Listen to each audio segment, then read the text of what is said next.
Hey guys, Joshua Peterson here, Peterson Electric. It is a beautiful day. It is January 2023. Our code book is going to change here in 6 months in June of 2023. Changes every 36 months, more than our presidents. Any which way, guys, want to show you here what I did. This was done. I like to date my stuff on 11/18/20.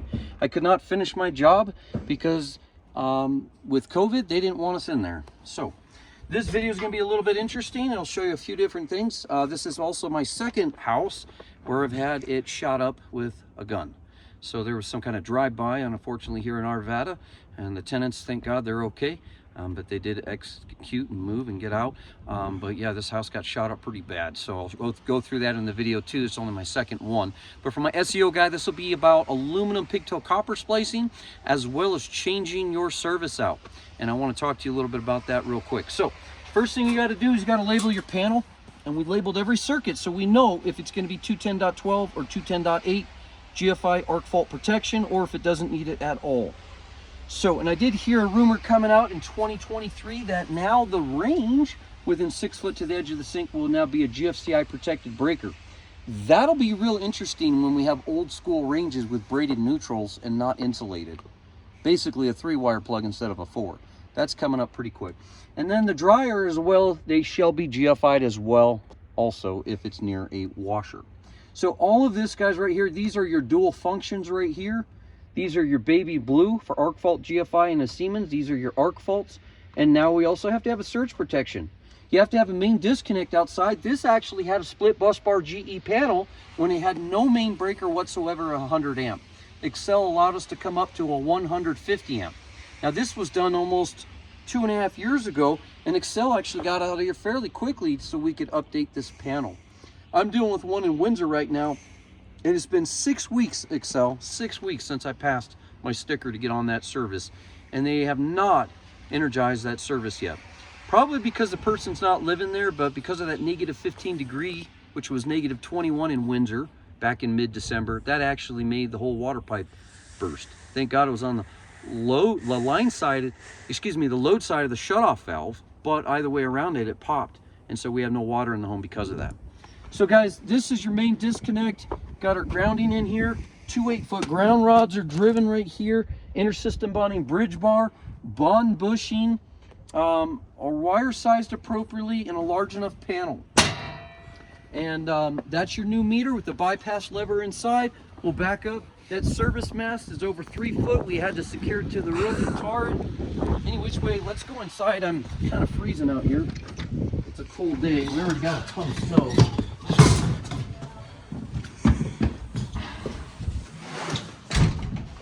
Okay guys, so now that we're inside, it's kind of interesting. This used to be a washing machine here. Years ago, someone shifted it, came through the bathroom outlet, mixed it aluminum copper, and decided to put the washer here. And that's fine.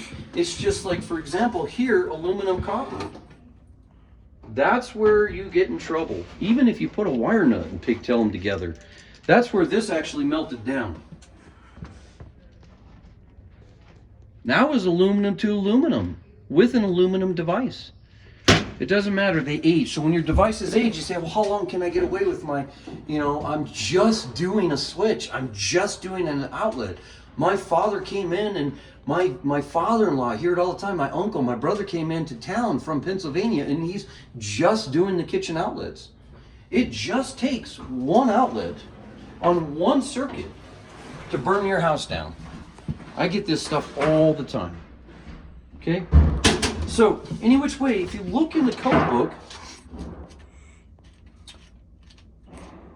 and let's see, 406, and I know I'm educating some of you guys, and I have a quick story for you as I get done with this. We're underneath receptacles and cord attachment plugs and switches. Well, switches is 404, but arc fault interruption protection shall be added, located near these areas. And this isn't even the arc fault code. It just says that if you're changing out all your devices, you need to arc fault that circuit, okay? And you have to protect it. Well, where's that? Well, then when you update, you also have to have wet proof receptacles as well outside, and your in-use covers extra hard duty. So if that's where 406 is dictating, you got an arc fault. So if you arc fault, you go, well, where's that? Well, that's in 210.12.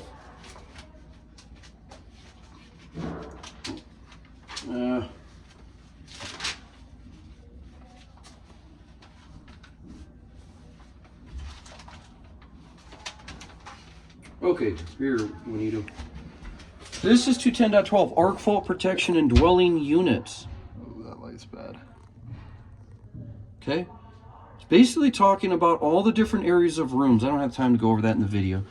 But then the sister article to it, which has been there forever, 210.8 since 1972, GFI protection, ground fault protection interrupter, bathrooms, kitchens, outside, laundry areas, blah, blah, blah. You guys can read it. So we have to update that. Now, you're supposed to start at the source of the circuit. Well, so when these guys asked us to come in and do this work for aluminum pigtail copper splicing, we had to update the service just to get those in, okay? So those devices that I just put in those breakers, well, this also for aluminum copper mixture falls under 110.14.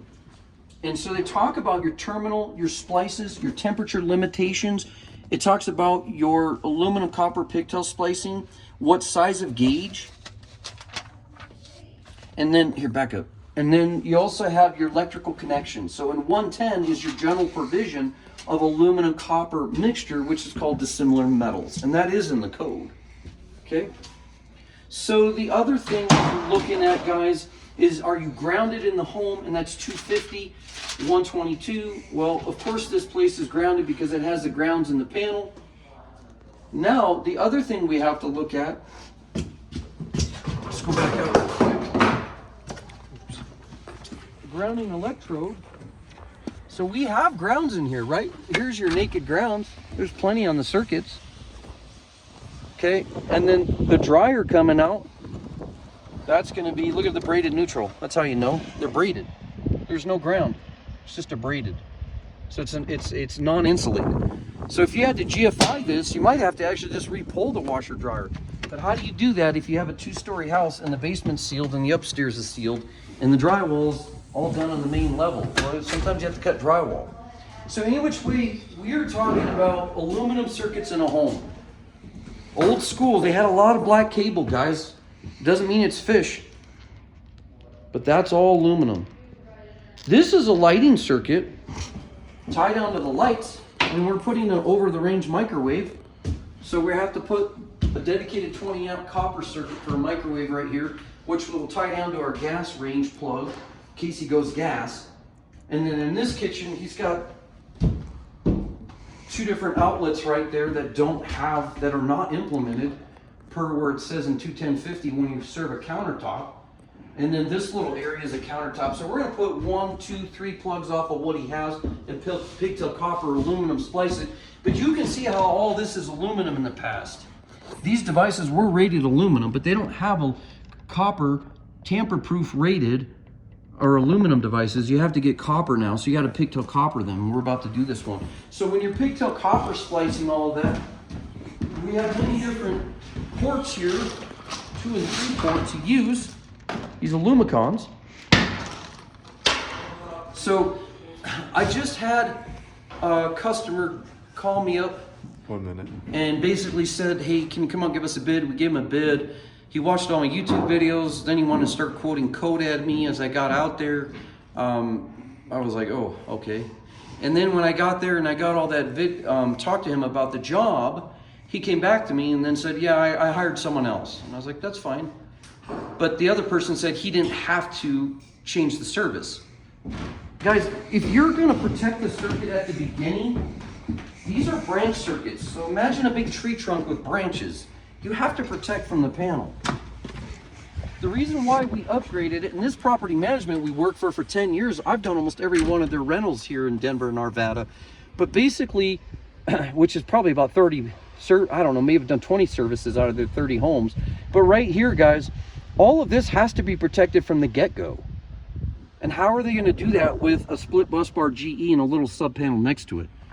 So I basically understand why I didn't get the bid, and that's fine that if he wants to come in and put arc fault GFI plugs, But the best way to protect this service is right here at the source. And so, yes, you have to upgrade that service, plus you have to do aluminum pigtail copper splicing, and the material has gone up. Thanks for joining us, guys.